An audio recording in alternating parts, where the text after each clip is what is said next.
This is 4D with Demi Lovato.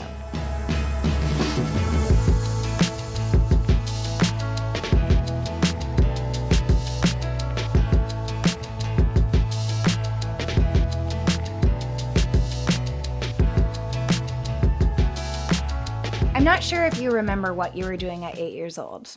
I was on Barney and Friends, being a kid, but in many ways feeling like an adult. I've read that you have to reconstruct the past so that you can deconstruct its meaning. And so today I'm exploring my childhood story, how I've grown and how I've healed, and who I am now, alongside someone who has had a fascinating life of her own. The person joining me is an actor, producer, director, talk show host, entrepreneur. She stole all of our hearts at the age of 7 with the iconic film E.T. and held us close through 4 decades of film and TV shows. Today she hosts the Drew Barrymore Show on CBS. Beyond the stardom and the talent, what really intrigues me is Drew's fluidity and grace over the years. And witnessing the very different but very authentic versions of herself is a reminder that we are all layered, complex people. I'm thrilled to welcome Drew Barrymore to 4D with Demi Lovato here in just a minute. Mental health is a lifelong journey. With Talkspace, you can match with a licensed therapist and send them unlimited messages. Get $100 for your first month with code 4D at Talkspace.com or download the app. That's code 4D at Talkspace.com. Hi, it's so good to see you. Oh, how are you? I'm so good. How are you? I'm going to stop spring cleaning. That's where I'm at today. I am in major spring cleaning mode. It's all I can do. Although I did go out to the New York Botanical Gardens. I drove for like an hour and went and saw the Kusama exhibit. And when she speaks about polka dots, it's so inspiring. So I just wore as many dots as I could find. Cute. You're for so you, cute. Inspired by the great Kusama.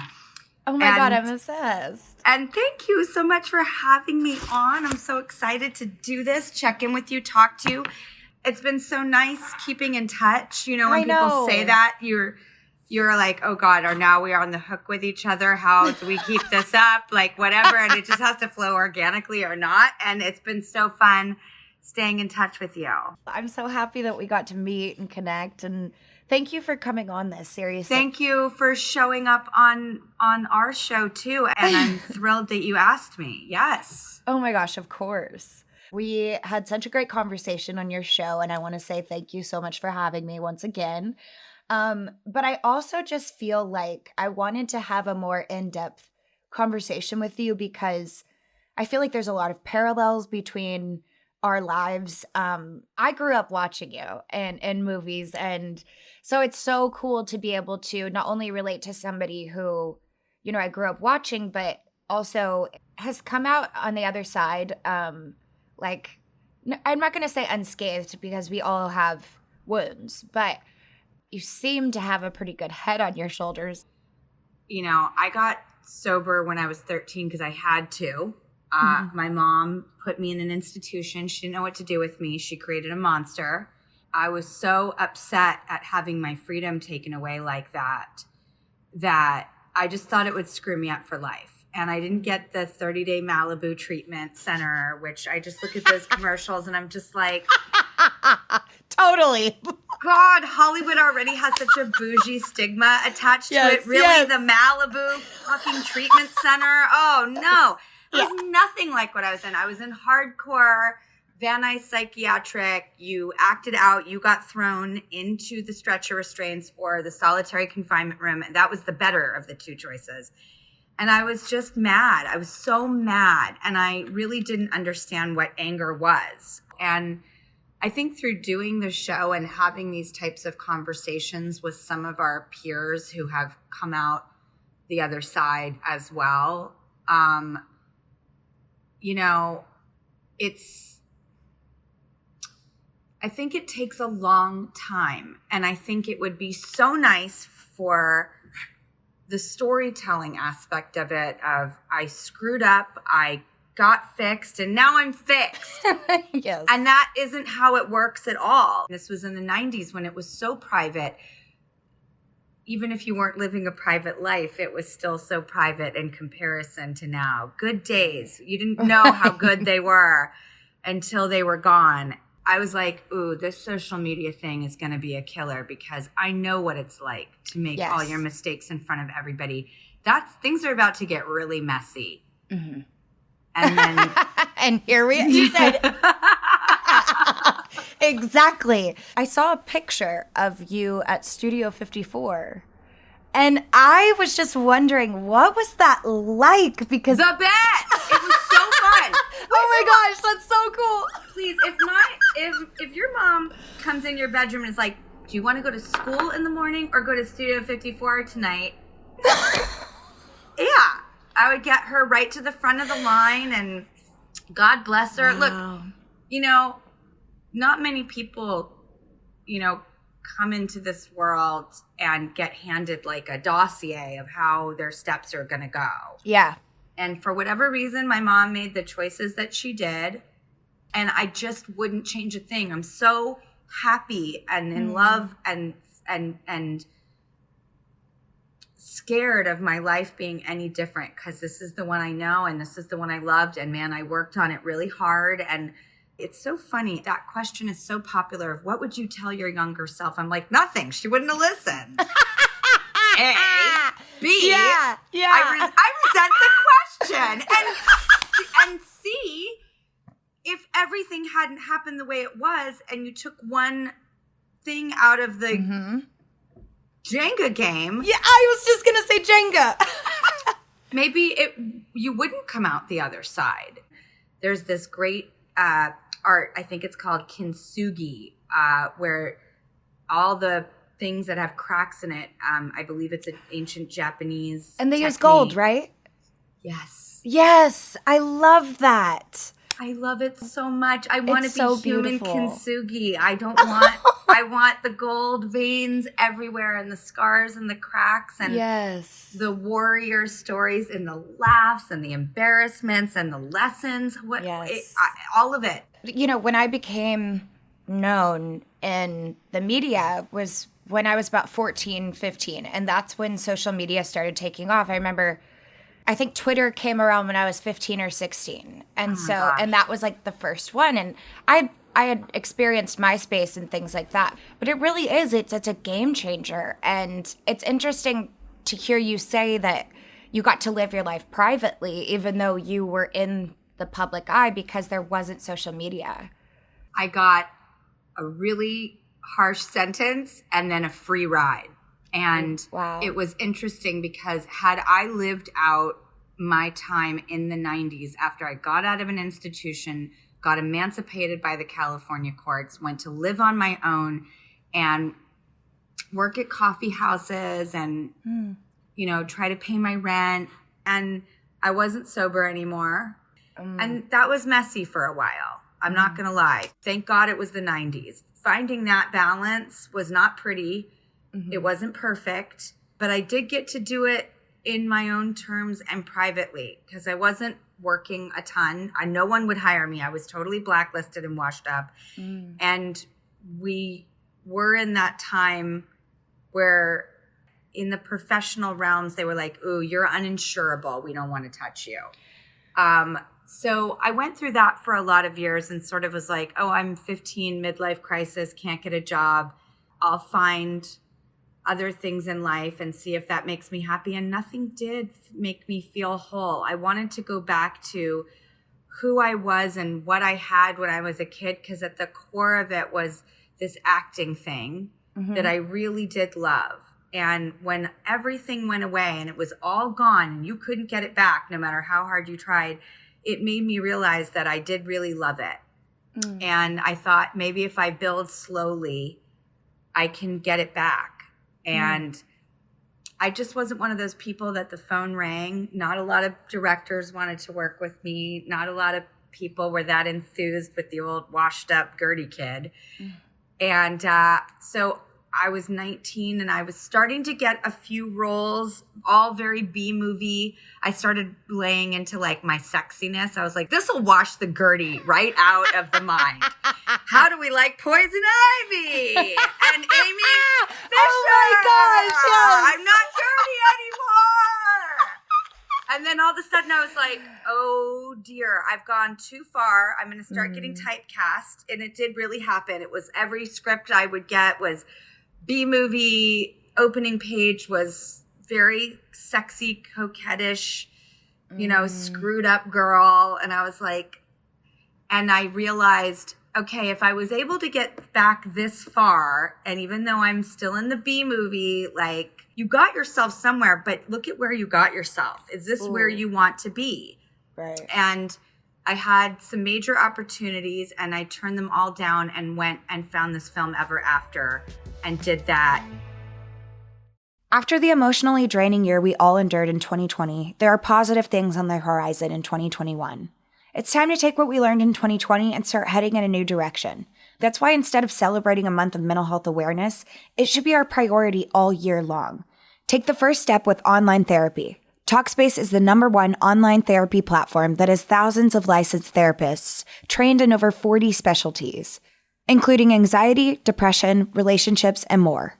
Your therapist can help you set and achieve your goals. Talkspace is secure and private, using the latest end-to-end bank-grade encryption technology to store client information and complying with the latest HIPAA regulations.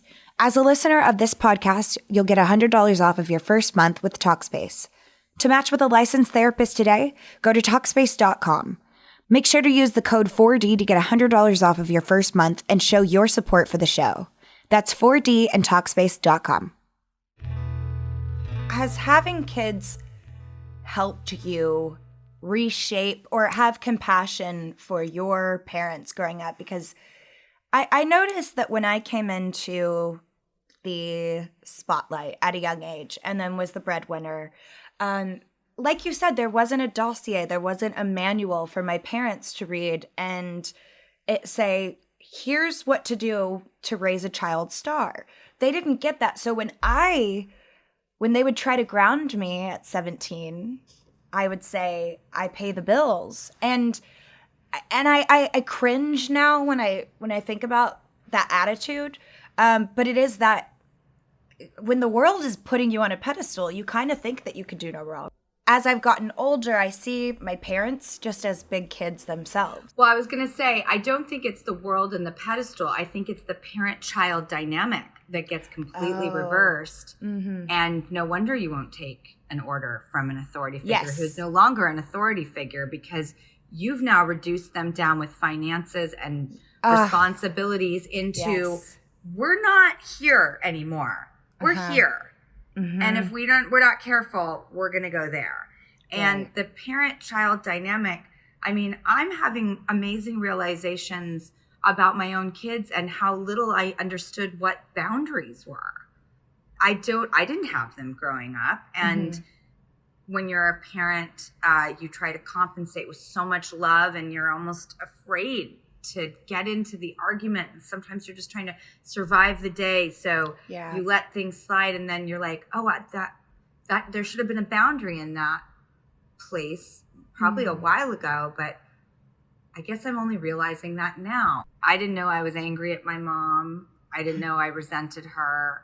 I also then felt so much guilt as if my inability to make a relationship with this woman work was literally the most cruel and fucked up thing I'd ever done in my life. I would picture her alone. It tormented me. Turns out she's fine. She knows how to take care of herself. We're in a really good place. That's great. That's wonderful to hear. So good. Because I, for 20 or 30 years, felt toxic inside that I had to keep separating myself from her to gain an autonomy and a structure and boundaries and burn my hand on the stove and learn and everything on my own. I realized that her and I were friends. We were not parent and child. And therefore, I had to completely relearn what parent-child dynamic is. And I've been both inside of myself as I'm sure you are too. I'm too adult and I'm too childish. Where is the middle? Where's the balance? Where does this all land? Mm-hmm. And it took me a long time, and I couldn't have a relationship with her until I figured that out for myself and could come to her as a woman and not a damaged child and not have that baggage. I didn't want to carry it. I didn't want to project that onto her. I didn't want to feel guilty because I didn't have this magical relationship with her. Mm-hmm. We would come together when we were whole people and meet on a different playing field. And what that proves to me, if her and I could do it, and boy, was there some toxic shit there, even stuff people don't know about, just crazy, crazy, crazy. If her and I could say, you're not an excuse, you're not the problem, like I come to you with zero baggage, zero expectation, and just a human to a human without the pain and the trappings. I believe if people are capable of that kind of change that her and I have individually found and then re-come together with boundaries, with distance, with perspective, then I know that change is possible. Because boy, were we thrown in a blender as far as parent and child. And I told my own kids, I'm like, I will never be your friend, which they were like. But you know what? That's like, I'm your parent. I'm not your friend. That's how it's supposed to be. You can be friendly and do activities. It's not that it has to be this strict relationship. But my God, if children aren't looking for that North Star of how to behave and how to handle and how to deal, and they're not looking for that Earth's crust core foundation of if I fall, you will catch me. Like that, I think, is how it's supposed to be in those societal norms that have been set up, which are the expectations, which are the norms. But unfortunately, whether it's a you're or my type of situation or just really tough cards people get dealt, that is unfortunately not so many people's stories. Right. I know for me, music was something that just got me through everything. What was it for you? I was so scared because when I was 14 and they said, well, you're an adult, you never have to go back to school again, you don't have to do anything. I was like, great, I'm never going back to school. I had a horrible school experience. It took me a few weeks, maybe not even, of sitting in my apartment. I didn't know how to clean up. I wasn't good at domesticity. I had to-go boxes growing spores in the fridge, and my laundry. I was like, I guess I have to learn what it's like to take care of myself. I realized that I had, probably a fourth grade education at that point. I was 14 with maybe a fourth grade education. Wow. And I got really scared, and I just said, I have to find things. I don't want to go back to school. I'm going to figure out what I love. And I started with books. I started with the classics. I was like, why is a classic a classic? And then I spent the next 25 years voraciously building a library and being obsessed with talking about it and loving the world. And you learn history and geography and poetry and art. And I just started traveling and going to museums. And I was like, I just started soaking it up. And then I realized in my late teens that I was obsessed with business.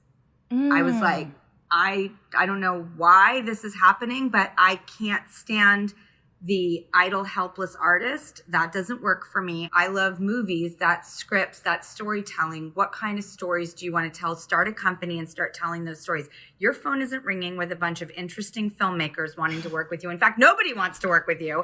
So build the phone. And this is my daughter's princess phone, so I'll just use it as a metaphor. Cute. I was like, build the phone and start calling other people on it. Hey, what if we got together and we did this thing? And I knew not to party with people. I kept it very business. Let's meet for lunch, not drinks. Like, I don't want to party with you. I don't want to get into that. I want to talk about the writers you have. And then I just kept going and building and started Flower Films and started creating jobs for myself and what turned out to be other people, which I was then felt this newfound responsibility and excitement about the prospect of not being the only one nobody was calling, but like how many people could we pack on this thing and all work together and be happy, and they could be respected, and it could be a healthy environment. You started making those phone calls and taking charge of your career. What were those phone calls like? It was the 90s. It was power suit women in Hollywood. They had a real edge. And I was like, well, I don't have any edge whatsoever. Like, I beg to showing differ. up in my JanSport. Thanks, Debbie. Got and you. I was like, what worried me was the intensity. I didn't want to be an intense woman. I didn't want to play that part. I'm not an intense woman. I never played the ingenue. I was like, I'm not an ingenue. I'm old. I'm 15, but I'm old. You've known me since birth. Like, so I didn't get involved with casting couch stuff. I didn't get involved with the power suit woman of I'm a woman. And I was like, I'm here. I really want to tell stories. And I think I can be responsible with your money and deliver. And here's how. And I think a lot of my work has been based in the homework, the research. And maybe because I didn't go to school, I never burnt out on presentations. I love my Trapper Keeper and I love my folders. And I think when that judge said, you're on your own, you never have to return to school, I think it weirdly put something in my head of like, you are really on your own. Wow. You don't keep pedaling, you will fall off. But I loved it. It never felt like a burden. It just maybe was the light of the bottom of the TNT, and then I was like off like a Tom and Jerry cartoon. And that's how I see life. I think a huge part of it is with sobriety, with mistakes, with triumphs, with careers and all this. It's so big. It all seems so serious. Where is the funny? I've got to laugh. We can't take it all this seriously. It's not what's real. I don't even know what's real or what's not. I'm so into figuring it out, but I can't put this kind of stress on myself continually and not at least have to let it out at the seams with laughter. Like, I'll take on all the stress. I'm not a non-stressor. Those people were like, you just can't stress. I'm like, don't you tell me not to stress. I'm stressed. Right. People are like, just meditate. I'm like, I'm in the backyard meditating like, so that's me. You mentioned back when you were trying to come into your own that you started taking on sexier roles. And I found that to be really interesting because after Disney Channel, I wanted to be super sexy, and I did the same thing. I wanted to totally distance myself. Change the tone, the narrative, the look, the feel. Oh, you see me as this way? Yes. Let me show you Camp Rock. Let me show you know what I mean? It's like, I'll show you. You're Camp Rock with my Gertie. It's the same thing. You're a kid. I'm like, but I'm 16 now. I'm not a kid anymore. How do I convince them? Right. What you said was so interesting is that Ever After is what shifted things for you. And I remember that movie. I loved it. So beautiful. Can you tell me what about that film, what shifted things for you and why that film? Because that wasn't a overly sexy role by any means. No, and the studio wasn't really happy. I wanted to make the Cinderella character a brunette because I didn't want the blonde tardiness in it. And I had just done all those roles. And I'm so glad I had such a free period. I'm not free now. I'm shocked if I show forearm. I'm like, oh, watch out, everyone. It's the neck. It's the neck.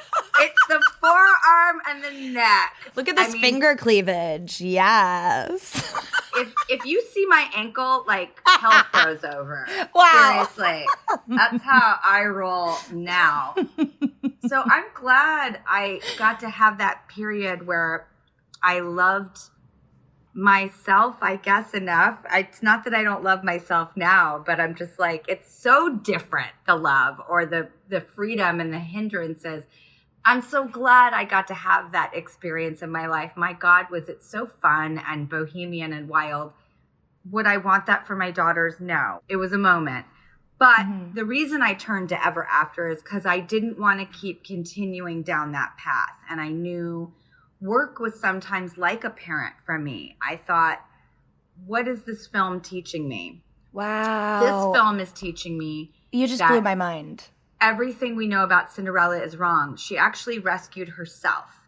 And it's okay to want love at the end of the day, and you can be the princess, and all that stuff is fine. But really, how do you get yourself there? You don't wait for that prince to rescue you. You break free, and you meet him out in the driveway. And it was like the aha Oprah light bulb moment I needed. And in trying to start a company, it was the message I needed the most. You do it yourself. You rescue yourself.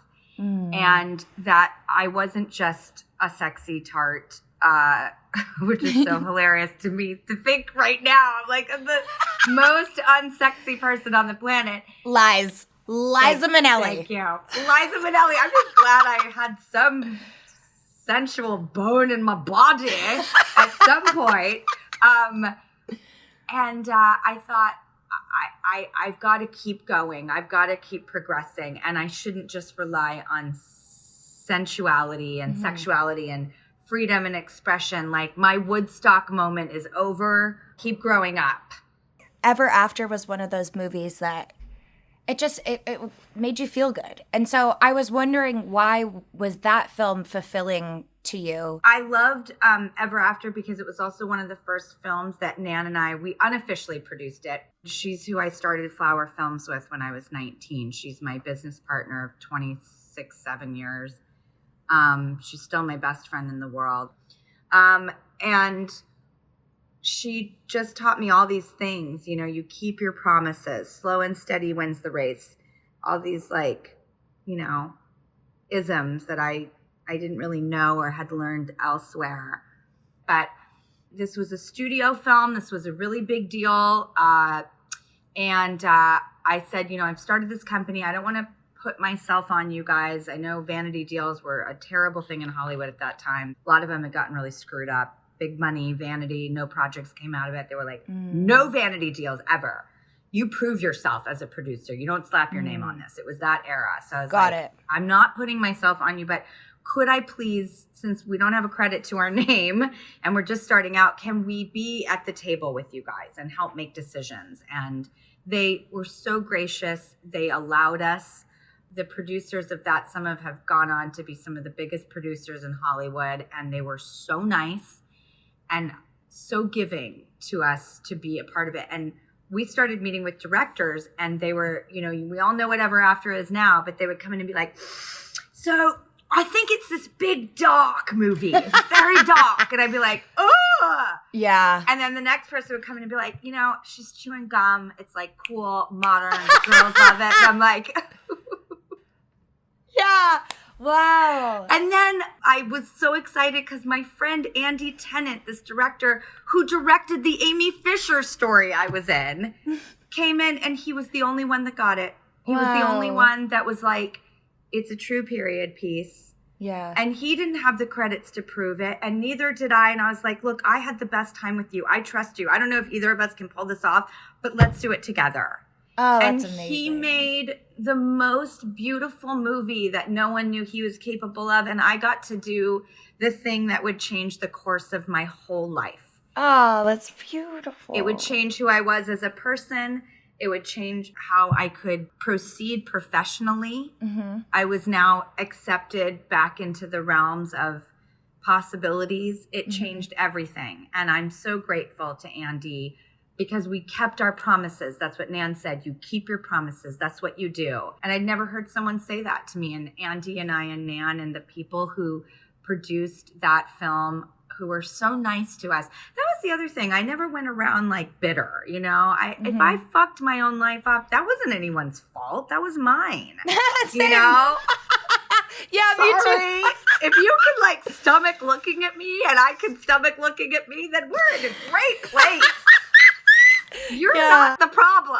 Well, it sounds like they took a really impactful approach to the producing. I've heard you say that your producing style is fundamentally kind. Yes. Is that something that you learned on that set? I don't have it in me to be a part of any form of cruelty. And if I've done one thing in my life is I've probably over-eviscerated myself forever thinking you didn't handle that the perfect way. Mm-hmm. You got too emotional.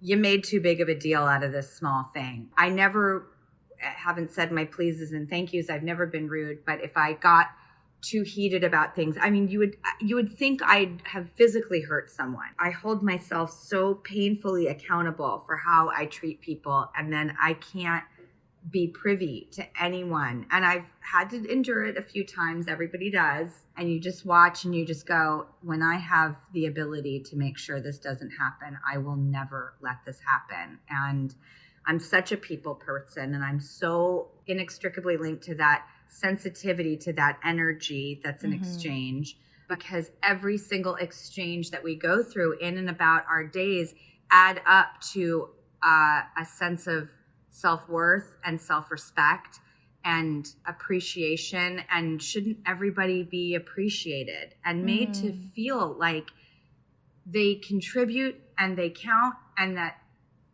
things would fall apart without them? Because they probably would, but are they being made to feel like they're such a huge part of like the fabric, and one thread gets pulled and like the whole sweater unravels? Right. I really do feel that way about each and every person on this planet. And we've all had those jobs where we cried on the way to work. And as we got renewed for season 2 on our show, I'm so relieved. As I said, anyone who cries on their way to work, you just let's talk about it. I don't think you'll ever be there. But if you are, it might even be personal. And please still talk to us about it. Like, this is a life first type of environment. Yeah, that's beautiful. What does being in the 4th dimension mean to you? Sometimes I wish I wasn't so afraid of losing it all. I think when you lose it all when you're young, you're going to always have that fear, that it can just all go away at a moment's notice. Now, the good thing about that is, God, I fucking appreciate everything so much. Yeah. I'll never, ever, ever lose that perspective again. Yeah. Like, that younger person got really understanding of how it can all poof. Yeah. So I know not to ever not appreciate it, but I wonder when I will ever not be afraid of the poof. Yeah, I totally get that. I so get that. But would it be the worst thing in the world to not be afraid of the poof anymore? That's the best question that there is. Yeah.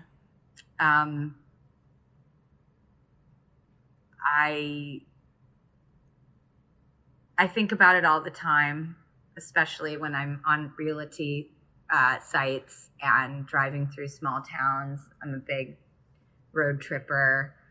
Fun. I'm constantly fantasizing about other lives. So probably once a day, I fully submit and commit to living this fantasy life that is definitely smaller, lighter. So if I have my kids, then yes, everything is fine. I didn't know them before, so I thought the poof probably was even scarier. It's not as scary because of them anymore. And if I am anywhere with them, I think one of the next tattoos I want to get is "Home is where we are," because we're not tethered to anything. If we're together, that is home, and it doesn't matter where or how or what it looks like or how it functions economically or geographically. That is just a love and a joy and a place of a sense of being that I've never known to this degree. And so, yes, that is enough. I'm less afraid of the poof now, for sure. Good. Maybe it's just that our values of the poof change over time. The poof is not the fabulous life. Yeah. I don't think I want to go back to a mental institution. Me neither. First of all, you were Van Nuys. I was San Bernardino. Valley girls. Valley girls. She's a valley girl. Yeah. So good. Wow. Wow. I'm glad that we can relate to each other. Infinite percent. Yes. I have to commend you before we go on how much you are living an authentic life. You told your truths so bravely, so beautifully, so disarmed. You took off the armor piece by piece, and we're writing books. This is a chapter. Yeah. And what I didn't know when I was a kid and in that institution is that I was convinced that would be my narrative forever. Yes. And Yes. it's nice to know years later that the book keeps getting written and the chapters keep evolving. Yeah. There are different focuses, different lessons, different experiences. Who knows? The poof may be life. Maybe we just don't want to leave this planet and everything we know. Maybe it's all become too valuable and special, and we're determined to figure it out and thrive to the best of our abilities. As messy, wacky, and humorous as it all might be, as flawed, imperfect, as triumphant and honest. All the things. It'll be all the things. Yeah, definitely. I'm so in awe of what you're doing and that you're continuing. That's another thing. You could have done this and just walked away and been like, now it's all up to you guys or whatever. You're continuing the path. That says so much to me. Thank you. That means everything coming from you. And I just appreciate you so much. And I can't wait to hang out in person. I do too. And until then, we get to text each other little messages and videos. And that makes me so happy. And it makes me so happy. Me Thank too. you. Of course. Thank you, Drew. Mwah. Yes.